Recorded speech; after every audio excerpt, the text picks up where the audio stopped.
मैं राजेंद्र चौधरी राज लर्निंग परिवार के अंतर्गत आप सभी का हार्दिक स्वागत और अभिनंदन करता हूं। आपके दिए गए मान सम्मान का आभार प्रकट करता हूं। देखो, जो इकोनॉमिक सर्वे का जो सीरीज ले रहे हैं, उस सीरीज को हम एक ही क्लास के अंतर्गत और 40 से जो 50 मिनट की क्लास है, इस क्लास के अंतर्गत ये अपन सब चीजें कंप्लीट कर रहे हैं। इसी के अंतर्गत आपके 20 MCQ लिए जा रहे हैं, जिससे आपकी जो समझ है वो भी विकसित हो जाती है।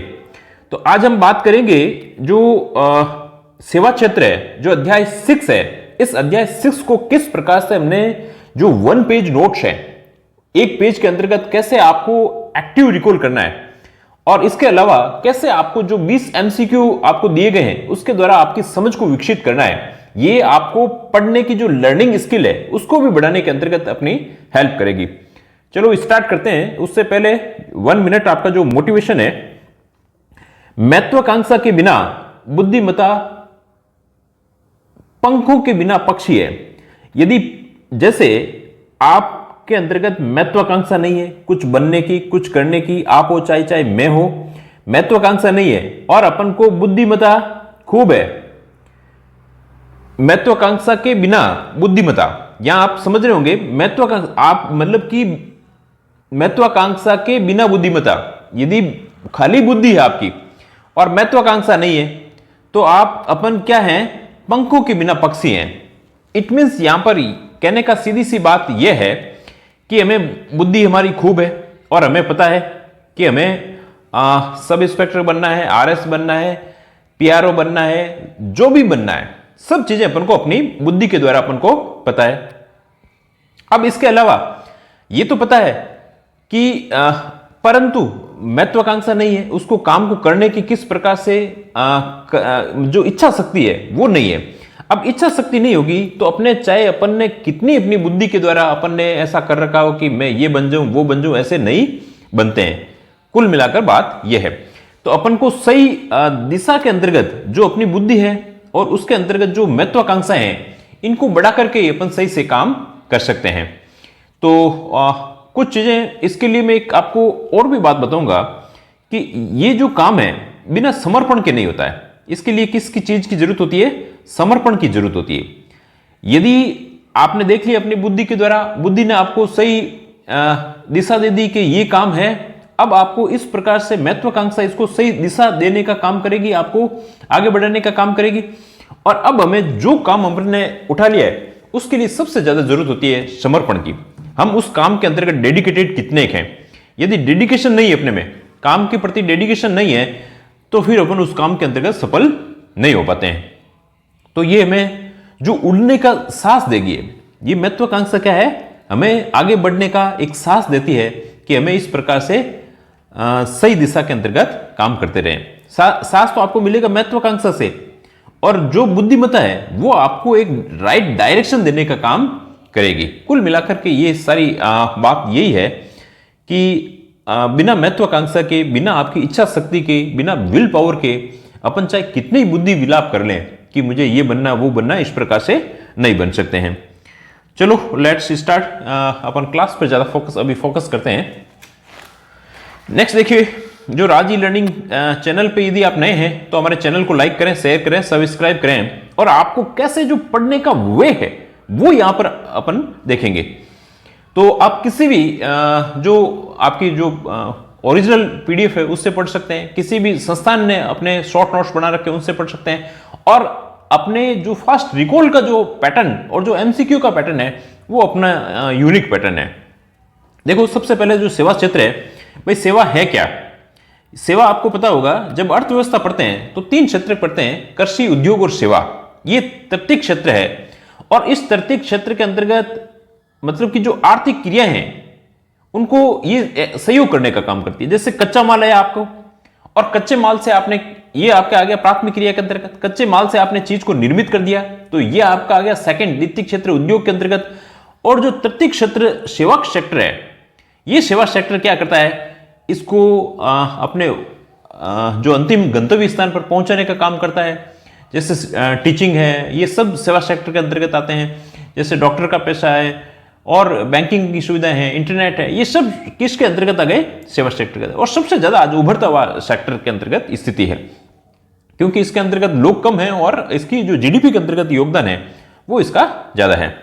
तो सबसे पहले स्थिति के अंतर्गत हम देखेंगे इसका भाई जीडीपी वगैरह के अंतर्गत क्या योगदान वगैरह है, कौन कौन से इसके क्षेत्रक हैं। फिर इसके अंतर्गत जो पर्यटन के अंतर्गत देखा जाएगा सेवा सेक्टर का, देवस्थान विभाग जो मंदिरों वगैरह इनसे संबंधित है। फिर इसकी सेवा क्षेत्र के अंतर्गत वित्तीय जो डिजिटल भुगतान वगैरह है, इसके अंतर्गत डिजिटल भुगतान नहीं लिख देना ना, डिजिटल भुगतान वगैरह किस प्रकार से होता है। सूचना प्रौद्योगिकी और संचार, ये भी सेवा सेक्टर के हैं। जन आधार, इसके अंतर्गत आजकल जो डिजिटल भुगतान के अंतर्गत सीधा जो डायरेक्ट बेनिफिट है वो इस जन आधार के माध्यम से बहुत सारी सेवाएं होगी।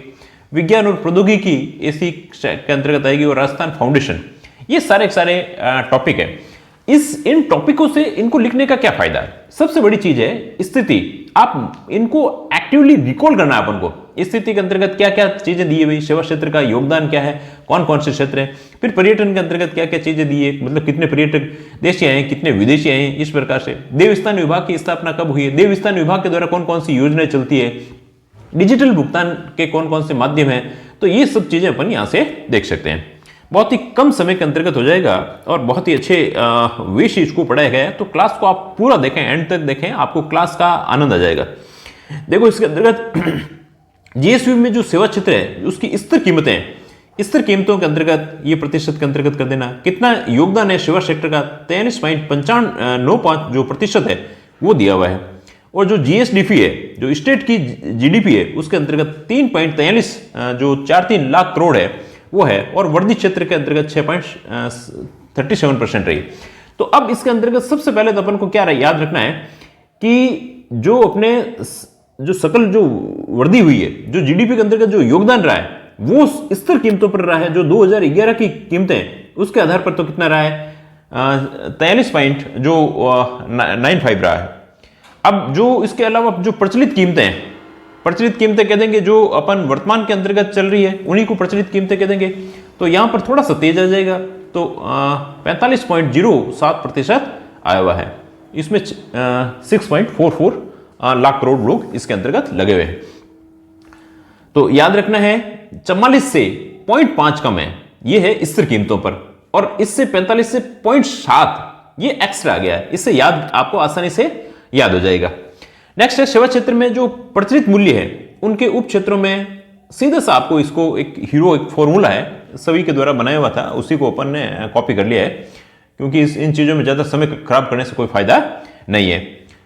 तो कौन कौन से जो सेक्टर हैं, हीरो मतलब यहां पर होटल्स से संबंधित है। आर का मतलब हो गया यहाँ रियल इस्टेट से संबंधित है।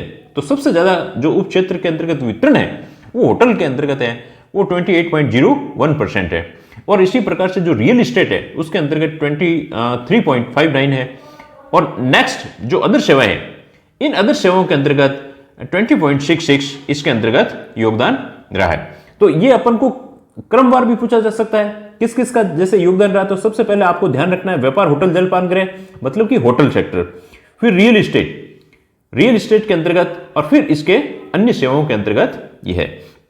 एक याद इसके अंतर्गत सबसे याद रखने वाली चीज है, सबसे ज्यादा जो सेवा सेक्टर के अंतर्गत जो वृद्धि हुई है वो वित्तीय सेवाओं के डिजिटल जो है उनके अंतर्गत हुई है, 8.40 हुई है।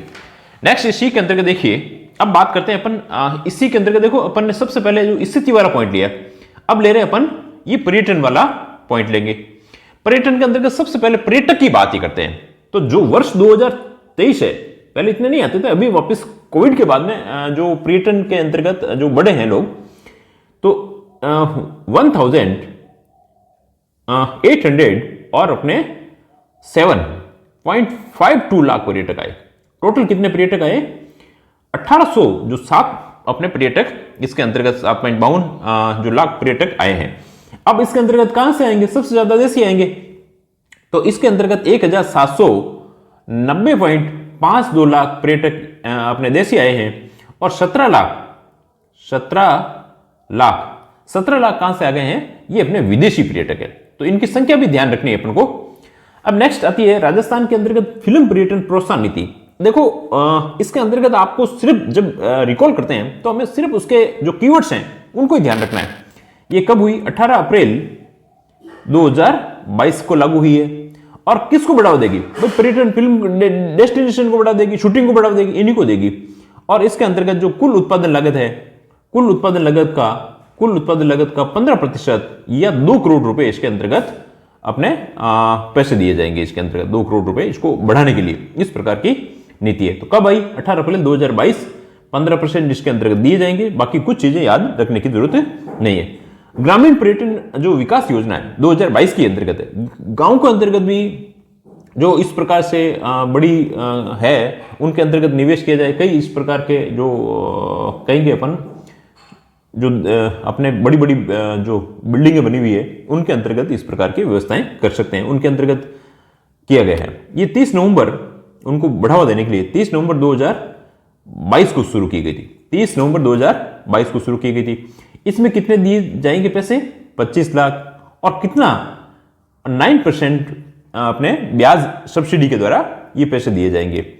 और कितना इसके अंतर्गत जो इन्वेस्ट करना पड़ेगा वो है अपने 1 करोड़। ग्रामीण पर्यटन इकाई में 10 वर्ष के लिए, इसमें 10 वर्ष के लिए क्या दी जाएगी? SGST में भी छूट मिलेगी। तो ध्यान रख लेना है 30 नवंबर 2022 25 लाख रुपए 9% जो सब्सिडी इसके अंतर्गत है और 1 करोड़ रुपए के निवेश करने वाली ग्रामीण पर्यटन इकाइयों को 10 वर्ष के लिए जो GST है उसके अंतर्गत छूट मिलेगी।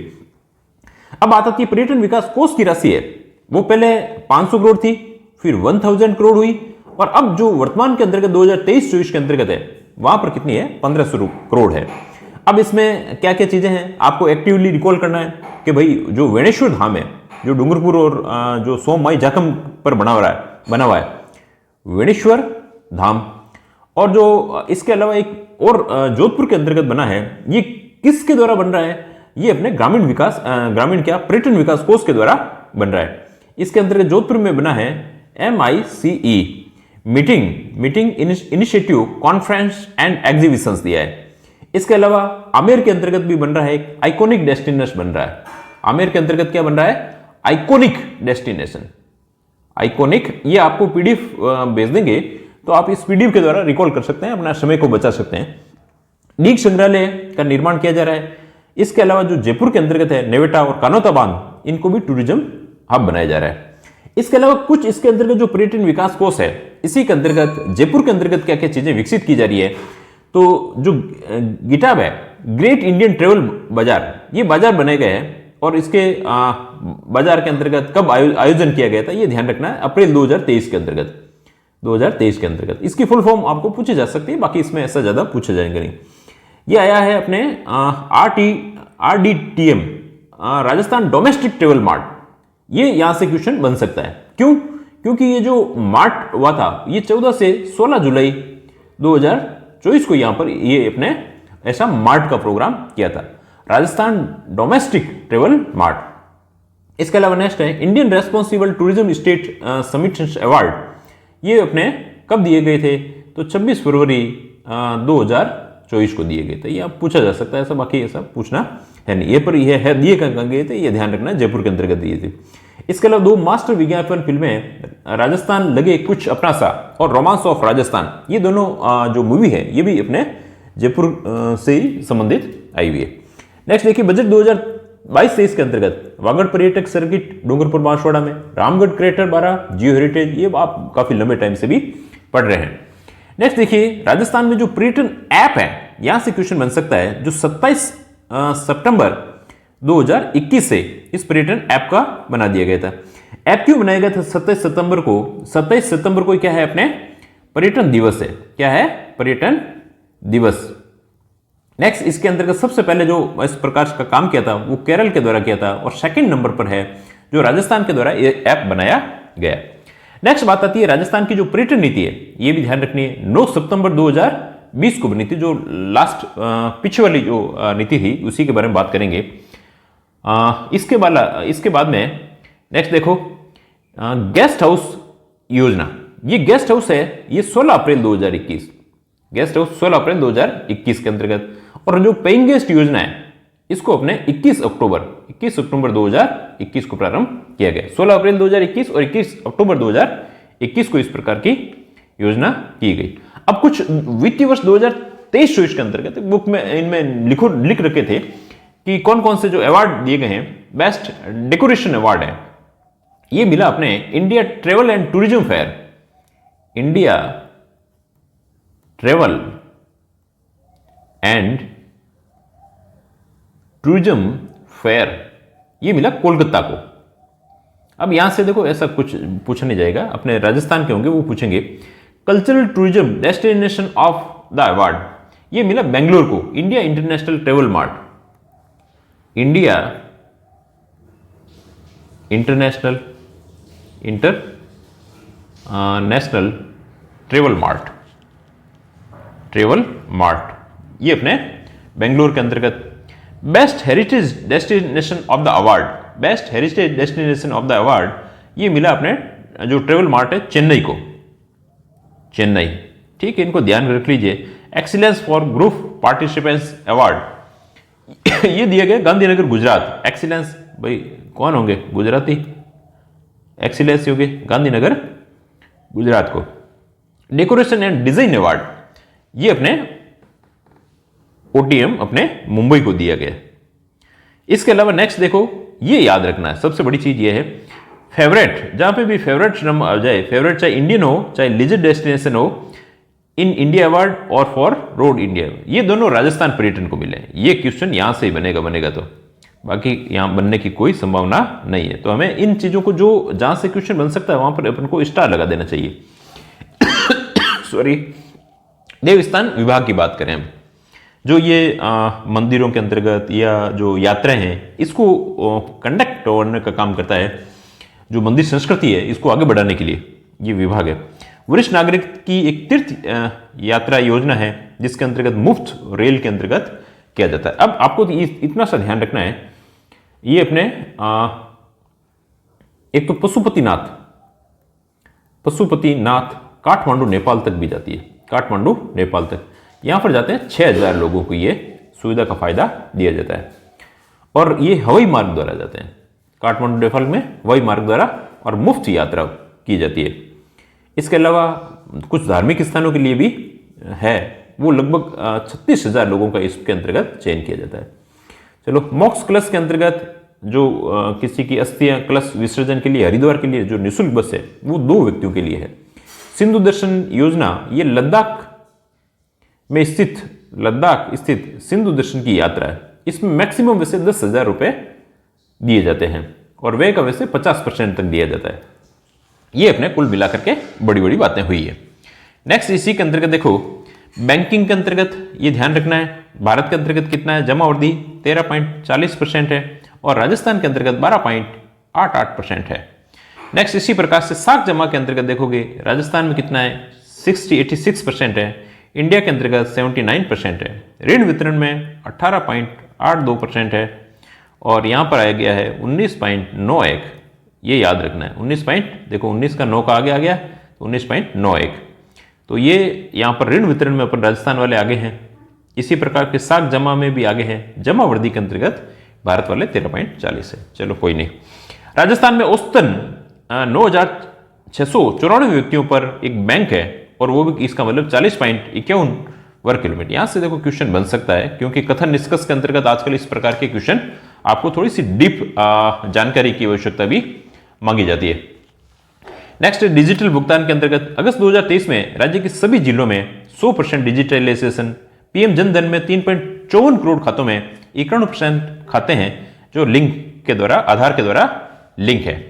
नेक्स्ट इसकी के अंतर्गत अटल पेंशन योजना, ये असंगठित क्षेत्र में, जो संगठित नहीं है, जिनको नियमित वेतन वगैरह नहीं मिलती, असंगठित क्षेत्र में, कौन से 18 से लेकर के 40 वर्ष के लोग, कब तक, अपने 60 वर्ष बाद में। 60 वर्ष बाद में इनको 1,000 रुपए से लेकर के 5,000 रुपए तक की इनको पेंशन की सुविधाएं दी गई है। स्टैंड अप पे किसको करेंगे, जो पिछड़े हुए उनको करेंगे, SC ST महिला, ये इनके लिए योजना आई हुई है। और इसमें कितना दिया जाता है पैसा, तो 10 लाख से लेकर के 1 करोड़ रुपए तक की ऋण की सुविधा है। कितने टाइम के लिए देंगे, तो ये 7 वर्षों के लिए दिया जाएगा। क्यों दिया जाता है, गैर कृषि क्षेत्रों में हरित क्षेत्रों का उद्यम स्थापित करना है। डीबीटी योजना है, इसके अध्यक्ष कौन होते हैं, डीबीटी के जो डायरेक्ट जो बेनिफिट ट्रांजैक्शन है, इसके जो अध्यक्ष होते हैं मुख्य सचिव होते हैं। कौन होते हैं, मुख्य सचिव है। ये योजना कब की गई, डीबीटी योजना 5 अक्टूबर 2021 से अपने इस प्रकार की योजना शुरू की गई। बिजनेस कॉरस्पॉन्डेंस, जो व्यवसायिक संवाददाता है, ये भी एक अपन कह सकते हैं जो क्या कहेंगे एक योजना के तहत ही है, जिसमें बीसी जो बिजनेस कॉरस्पॉन्डेंस का किया जाता है, ये 31 दिसंबर 2023 से चल रही है। चलो नेक्स्ट, अब सूचना और प्रौद्योगिकी विभाग है। यहाँ पर इनमें बहुत बड़े क्वेश्चन ऐसे नहीं बनते हैं, जिसमें जहां बन रहा है उसी को अपन लेंगे। ये जो जन सूचना पोर्टल है, ये जो योजनाओं की जानकारी देता है, वो 117 विभाग और 344 योजनाएं हैं। 344 योजनाएं हैं। यूआईडी की बात करें कि इसके अंतर्गत जो यूनिफाइड जो आइडेंटिफिकेशन है, आधार है यूआईडी, इस आधार के अंतर्गत अपन को सिर्फ एक ही ध्यान रखना है, कितने अंकों का है, तो 12 अंकों का है, बाकी सभी चीजें आपको ध्यान है। राजस्थान संपर्क पोर्टल, इसमें जो केंद्रीकृत शिकायत पोर्टल है, उसके अंतर्गत जो टोल फ्री नंबर है वो अपने 181 है। बस इतनी सी चीजें ध्यान रखनी है। फाइबर टू होम, ये बीएसएनएल के द्वारा, अभी आपको देखो 20 एमसीक्यू भी करवा देंगे, बहुत फटाफट काम करेंगे। बीएसएनएल के द्वारा किया गया है, ये विद्यालय महाविद्यालयों में नेट की व्यवस्था करना है। ये जो GWMS है, ये एक मॉनिटरिंग सिस्टम है, और मॉनिटरिंग सिस्टम कौन सा है, जो पीडब्ल्यूडी के काम है उनकी प्रक्रिया को ध्यान रखना है। राजनेट और राजस्वान क्या है, ये एक स्टेट जो वाइड एरिया नेटवर्क है, ये ग्राम पंचायत स्तर पर जो नेट की कनेक्टिविटी के लिए चल रहा है। वीडियो वॉल और आईफोन, ये सरकारी योजनाओं को अपने ऑडियो वीडियो प्रसारण करना है। ई मित्र सेवा आप सभी जानते हैं, वैसे राजस्थान में 2002 से एक ई मित्र लॉन्च किया गया है, अपने मतलब सेवाएं चल रही है। इसी के अलावा यही है ई मित्र प्लस, इसके अंतर्गत कोई विशेष क्वेश्चन यहाँ से नहीं बनता है। राज ई साइन, आजकल ये इस प्रकार के जो इलेक्ट्रॉनिक साइन चलने लगे हैं, वो राज ई साइन के अंतर्गत हैं। दस्तावेज पर इलेक्ट्रॉनिक साइन भी होने लग गए हैं, और इसका जो लाइसेंस दिए जाने का काम करता है वो राजकॉम द्वारा दिया जाता है, राजकॉम के द्वारा दिया जाता है। इस संचार के अंतर्गत एसएमएस वगैरह भेजे जाते हैं।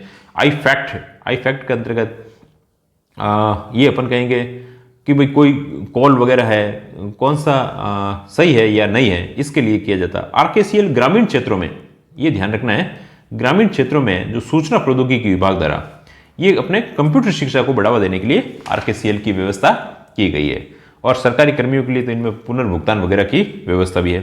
Rajasthan state wide area centre है, ये अपने कहाँ पर है, इतना सा ध्यान रख लीजिए, ये जयपुर के अंतर्गत है, और एक अपने जो डिजास्टर रिकवरी सेंटर है वो अपने जोधपुर के अंतर्गत है, डिजास्टर रिकवरी सेंटर। अब डाटा एनालिटिकल, ये अपने कर राजस्व को बढ़ाना है। राजस्थान स्टार्टअप के अंतर्गत भी कोई ऐसा विशेष नहीं है, इसमें एक ही ध्यान रखना है, एक तो इनोवेशन हब, ये कहाँ पर है, जयपुर, जोधपुर और कोटा के अंतर्गत है। इसी प्रकार से आई स्टार्ट नेक्स्ट, ये करके अपने हैं जयपुर, भरतपुर, बीकानेर और अपने उदयपुर के अंतर्गत आया हुआ है। ये इसके अंतर्गत single sign on SSO ID से आप लोग सभी फार्म भरते हैं, कोई विशेष ऐसा नहीं है, बहुत सारी सेवाएं इसके अंतर्गत एक साथ में मिल जाती है। राजकाज के अंतर्गत भी ये एसएसओ आईडी द्वारा जो ई फाइल सरकारी कर्मचारी अपने सेवा से संबंधित चीजें फाइल करते हैं, जैसे क्या चीजें हैं, उनकी कितनी संपत्ति वगैरह, इसका ब्यौरा भी राजकाज से दिया जाता है। कमांड एंड कंट्रोल एरिया, जिसे अभय कहा गया है, इसके अंतर्गत जो जीपीएस और सीसीटीवी के माध्यम से अपन कहेंगे कि एक कंट्रोल करने का एक सिस्टम है, जिसके अंतर्गत कहाँ पर है, इतना सा ध्यान रखना है। 7 संभाग और 26 जिलों के अंतर्गत अभय सेंटर स्थापित किए गए। Arcade, Rajasthan centre for advanced technology, ये कब प्रारंभ किया गया था, 20 अगस्त 2022 को प्रारंभ किया गया था, और जयपुर और जोधपुर के अंतर्गत प्रारंभ किया गया था। बस इतना ही ध्यान रखना है। राजस्थान में अनुप्रयोग विकास केंद्र जो राजकैड है, राजकैड के अंतर्गत क्या है भाई, इसके अंतर्गत जो बिजनेस का एनालिसिस करना है, इनसे क्वेश्चन कम बनते हैं। .NET है, जावा है, जो अपने कंप्यूटर मोबाइल एप्लीकेशन डेवलपमेंट है, ये चीजें यहाँ पर की जाती है। राजीव गांधी फिनटेक डिजिटल संस्थान जोधपुर के अंतर्गत है, ये बैंकिंग, वित्तीय सेवाएं, बीमा क्षेत्र, इनको सभी को डिजिटलाइजेशन बढ़ाने के लिए इस प्रकार का वैसे फिनटेक डिजिटल संस्थान आया हुआ जोधपुर में। फिर राजस्थान ई वॉलेट, ये सरकार के जो दस्तावेज है उनको संधारित करने का एक माध्यम है, तो इनके सिर्फ नाम ध्यान रखोगे तो भी अपने काम चल जाता है। नेक्स्ट देखिए, राजस्थान जन आधार। जन आधार के अंतर्गत सबसे पहले इनको 4 टुकड़ों में बांटा गया है। संरचनात्मक ढांचा क्या है, इसका उपयोग क्या है और सामान्य जानकारी क्या है। देखो सबसे पहले तो इसकी घोषणा की गई थी 2019-20 के अंतर्गत की गई थी। कब शुरू हुआ था, तो 18 दिसंबर 2019 को प्रारंभ हुआ था। इसे जन आधार प्राधिकरण नियम, इसे एक एक्ट के तहत कब बना दिया गया, तो 4 अगस्त 2022 को। और इसके अंतर्गत आधार के अंतर्गत अब शामिल है। अब विशेषता के अंतर्गत क्या क्या है, देखो इसको भी, विशेषताओं को भी अगर एमसीक्यू की दृष्टि से देखा जाए, मेंस में तो लिखना पड़ जाता है, बाकी एमसीक्यू में जहां काम की चीज है वो इतना ही ध्यान रखना है। ये इसके अंतर्गत महिला जो सदस्य हैं वो मुखिया होती है, और 18 साल से यदि कम की है तो उसके अंतर्गत कोई दूसरा है तो पुरुष भी इसके अंतर्गत, महिलाएं नहीं है तो बन सकती है। नामांकित जो परिवार है उसका एक 10 अंकीय पहचान है, ये ध्यान रखना। नामांकित परिवार का तो कितना है, 10 अंकीय।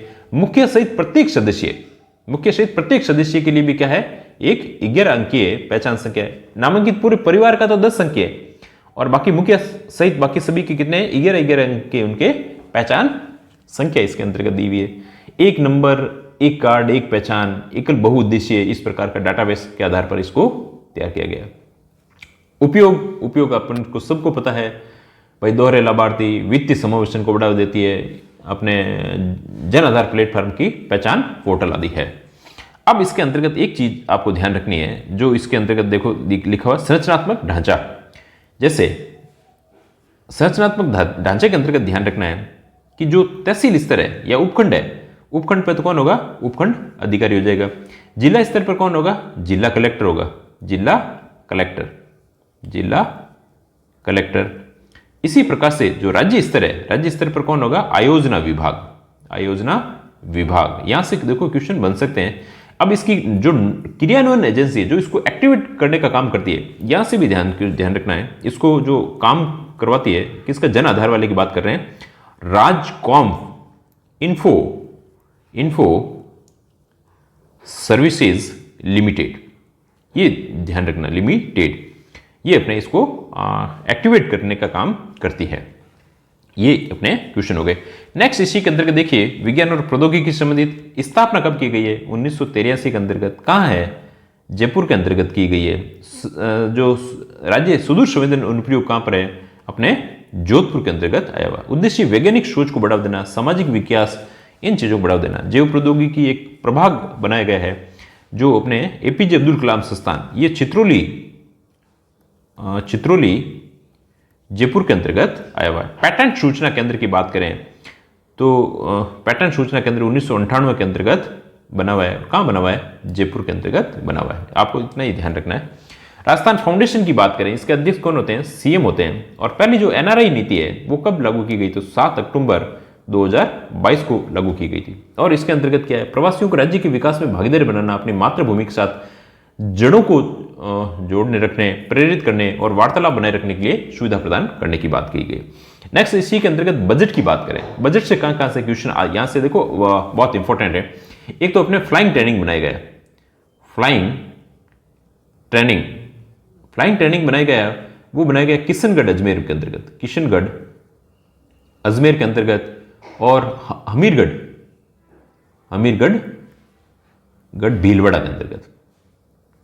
भीलवाड़ा के अंतर्गत बनाया गया।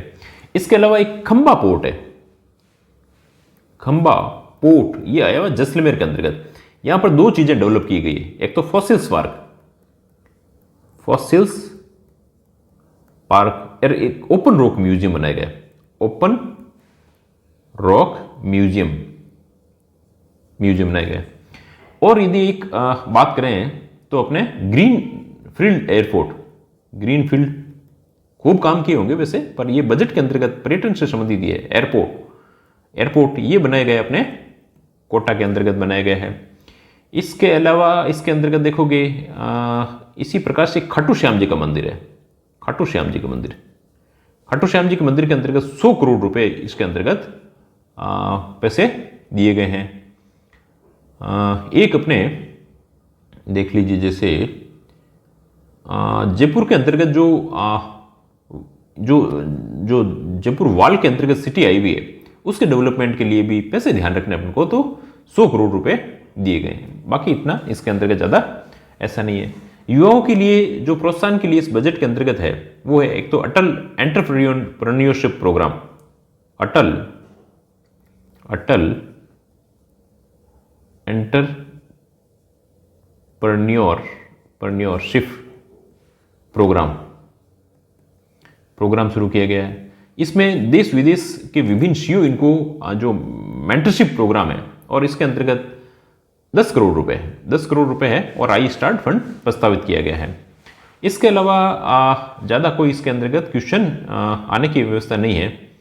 एक अपने जो देख लीजिए बिजनेस जो इनोवेशन प्रोग्राम है युवाओं के लिए, उसके लिए 20 करोड़ रुपए का वे गवर्नमेंट करेगी। बाकी आपको जो अभी एमसीक्यू लेंगे आप, एमसीक्यू वाली क्लास इसको आगे जस्ट आ रही है, इसको जरूर देखें। 5 या 7 मिनट के अंतर्गत जल्दी से जल्दी अपन इन चीज़ों को ले लेंगे और आपकी जो समझ है वो विकसित करने में बहुत योगदान करेगी।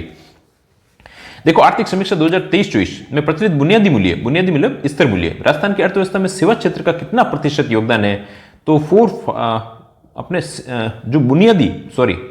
जो अपने कौन सी स्थिर कीमतों की बात कर रहे हैं, स्थिर कीमत की बात करेंगे तो स्थिर कीमत पर कितना आ गया, 43.95 आ गया है। और जो प्रचलित कीमत है वह 45.07, इसमें 5 कम कर लो, उधर 7 बढ़ा दीजिए। निम्नलिखित में से कौन सा कथन सही नहीं है, तो 2023 के अंतर्गत 1807.52 लाख पर्यटक राजस्थान में आए, ठीक है। 16 अप्रैल 2000 को गेस्ट हाउस स्कीम, ठीक है। 21 अक्टूबर को पेइंग गेस्ट योजना, ये भी ठीक है। राजस्थान की पर्यटन नीति 27 सितंबर 2021 को, नहीं ये कब हुई थी, 9 सितंबर, ये ऐप बना था यहाँ पर, 9 सितंबर 2020 को पर्यटन नीति आ गई। नेक्स्ट देखिए, निम्नलिखित कथनों पर विचार कीजिए। 17 दिसंबर 2019 को मुख्य पर्यटन उद्योग संबल योजना प्रारंभ की गई थी और 27 सितंबर 2000 को राजस्थान टूरिज्म मोबाइल ऐप, ये तो बिल्कुल सही है। ये 17 दिसंबर नहीं होकर के 22 सितंबर 2021 है, 22 सितंबर 2021, ये अपन ने उस समय नहीं लिया था, इसको क्वेश्चन के अंतर्गत लिया गया है। तो कौन सा कथन जैसे सही है के अंतर्गत करेंगे तो कौन सा आ जाएगा, केवल 2। फरवरी मार्च में राजस्थान पर्यटन द्वारा मेलों के संदर्भ में कौन सा युग्म गलत है, शेखावटी, झुंझुनू, ब्रज होली और मरु महोत्सव। ये मरु महोत्सव कहां पर आया हुआ है, अपने जैसलमेर के अंतर्गत आया हुआ है, अपने जैसलमेर के अंतर्गत। तो ये कौन सा युग्म गलत है, तो गलत के अंतर्गत अपन देखेंगे तो कौन सा गलत आ गया है, ये मरु महोत्सव वाला। नेक्स्ट है, निम्नलिखित कथनों पर विचार कीजिए। Rajasthan centre for advance technology का उद्घाटन 20 अगस्त 2022 को किया गया है, बिल्कुल ठीक है। चलो नेक्स्ट है, वर्तमान में 117 विभागों में 344 योजनाएं जन आधार पोर्टल पर है, तो दोनों ही इंच के अंतर्गत सही है। निम्नलिखित में से किस जिले में आई स्टार्ट नेक्स्ट है, तो आई स्टार्ट नेक्स्ट की बात करें तो अपन ने देखे थे जिले, तो जयपुर के अंतर्गत है, भरतपुर के अंतर्गत आया हुआ है, बीकानेर के अंतर्गत आया हुआ है और उदयपुर के अंतर्गत आया हुआ है। अब इनके अंतर्गत नाम देखेंगे, सिर्फ एक जयपुर आ रहा है। राजस्थान विज्ञान और प्रौद्योगिकी विभाग की स्थापना कब की गई है, 1983 के अंतर्गत की गई। निम्नलिखित में से कौन सा कथन सही नहीं है, कौन सा कथन सही नहीं है, राजस्थान फाउंडेशन की स्थापना 30 मार्च 2001 को। ये कुछ एक्स्ट्रा जो पॉइंट है इसके अंतर्गत एमसीक्यू में लिए हुए हैं, उनको आपको ऐड कर देना है। राजस्थान फाउंडेशन का अध्यक्ष राज्य के मुख्यमंत्री होता है, ठीक है। राजस्थान की जो एनआरआई नीति है 2024 नहीं, यहां पर क्या आ गया, 7 अक्टूबर 2022 को की गई है, 7 अक्टूबर 2022 को की गई, ठीक है। और बाकी उद्देश्य प्रवासी भागीदारी संभालना, ठीक है। बौद्धिक संपदा आईपीआर में अधिकारियों की प्रति जागरूकता देने के लिए पेटेंट सूचना केंद्र पीएससी की स्थापना कब की गई है, तो 1998 के अंतर्गत की है। राजस्थान जन आधार योजना के संदर्भ में निम्नलिखित कथनों पर विचार कीजिए। 18 दिसंबर 2000 को राजस्थान के जन आधार शुरू की गई, ठीक है। इसमें राज्य के निवासियों को डेटाबेस तैयार करना, 1 नंबर 1 आधार कार्ड, ठीक है। राजकॉम इन्फो सर्विस इसकी कर रहा है, बिल्कुल सभी चीजें क्या है, सही है। नेक्स्ट देखिए, निम्नलिखित कथनों पर विचार कीजिए। राजस्थान संपर्क पोर्टल का उपयोग केंद्रीय शिकायत, बिल्कुल सही है। हेल्पलाइन के लिए यहां 181 आए हुए हैं, तो इसके अंतर्गत क्या है, कौन सा कथन सही नहीं है, तो अपन को सही नहीं है के अंतर्गत 2 कर देना है। नेक्स्ट देखिए, अटल पेंशन योजना के संदर्भ में निम्नलिखित में से कौन से कथनों पर विचार कीजिए। एक पेंशन योजना असंगठित, ठीक है। 18 से 40, ये भी सही है। 60 वर्ष तक होने पर 1000 से 5000, बिल्कुल सभी कथन सत्य हैं। आपको देखो फटाफट इसके रिकॉल हो रहा है। निम्नलिखित कथनों पर विचार कीजिए। मोक्ष क्लस योजना में गरीब परिवारों के लिए मृत प्रियजनों अस्थियों गंगा जी विसर्जन के लिए 2 सदस्यीय हृदय के लिए, ठीक है। इस योजना में समस्त व्यय राज्य के पथ परिवहन निगम आरटीसी द्वारा पुनर्भरण देवस्थान विभाग द्वारा किया जाएगा, ये भी दोनों ही सही है। बजट 2024-25 में अयोध्या और काशी विश्वनाथ के तीर्थ पर खाटू श्याम जी के जो एक मंदिर की अपन ने जो बजट के अंतर्गत बात की थी, तो उसमें कितना रखा गया है, तो 100 करोड़ रुपए रखा गया।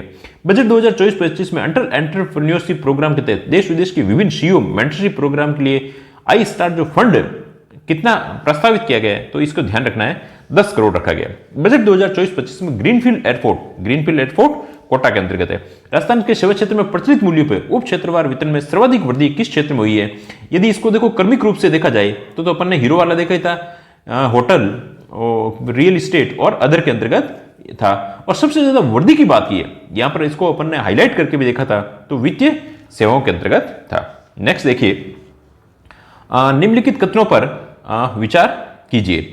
Favourite Indian state road trips award Rajasthan पर्यटन 2023-24 मिला। फेवरेट लीजर, जो फेवरेट दोनों ही आते हैं, किसके अंतर्गत मिला हुआ है? पर्यटन को मिला हुआ है। दोनों क्या है? सही है, ठीक है। फिर नेक्स्ट है, निम्नलिखित कथनों पर विचार कीजिए। बजट 2023-24 में पर्यटन विकास कोष की राशि बढ़ाकर 1000 रुपए, 1000 नहीं कर दी, कितने कर दिए? 1500 करोड़ रुपए कर दिए। और पर्यटन विकास कोष में meeting initiative conference exhibition Jodhpur में बनाया गया। बिल्कुल दूसरा कथन सही। उपयुक्त कथन सही कौन सा है? तो केवल 2 है। आपको यह भी ध्यान रखना, सही पूछा है या गलत वाला पूछा है। निम्नलिखित कथनों पर विचार कीजिए। बजट 2024-25 में जैसलमेर के खांबा पोर्ट में फॉसिल्स पार्क बनाया जा रहा है, ठीक है। खांबा पोर्ट में ओपन रॉक म्यूजियम, दोनों इसके अंतर्गत विकसित की जा रही है। तो आई होप आपको क्लास काफी अच्छी लगी होगी। 5 मिनट से भी कम समय के अंतर्गत इसका अपन वापस से रिकॉल करते हुए चलते हैं।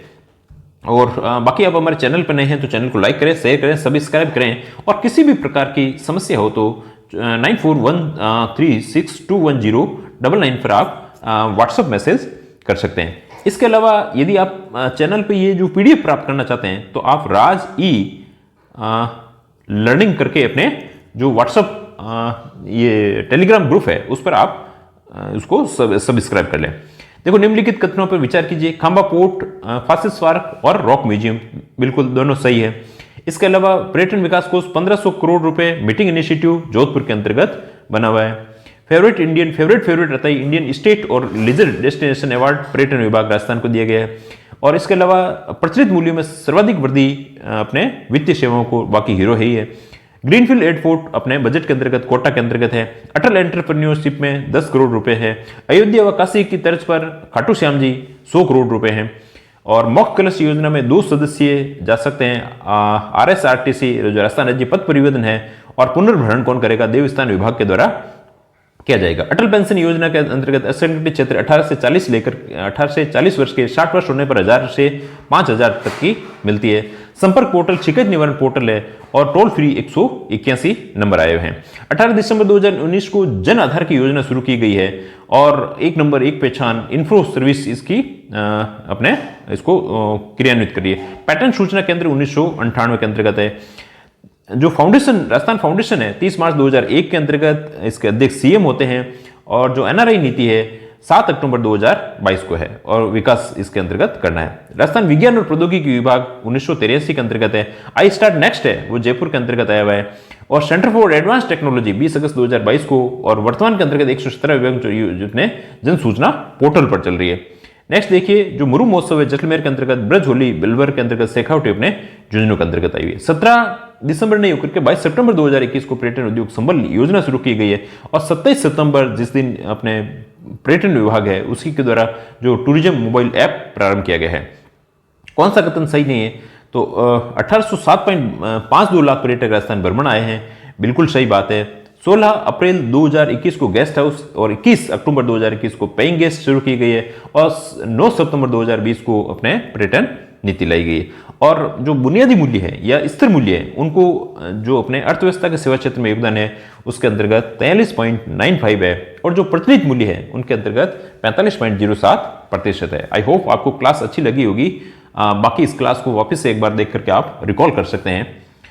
Thanks a lot. यदि आप किसी भी एग्जाम की तैयारी कर रहे हैं उसके अंतर्गत इकोनॉमिक सर्वे वेरी इंपॉर्टेंट है। Thanks a lot.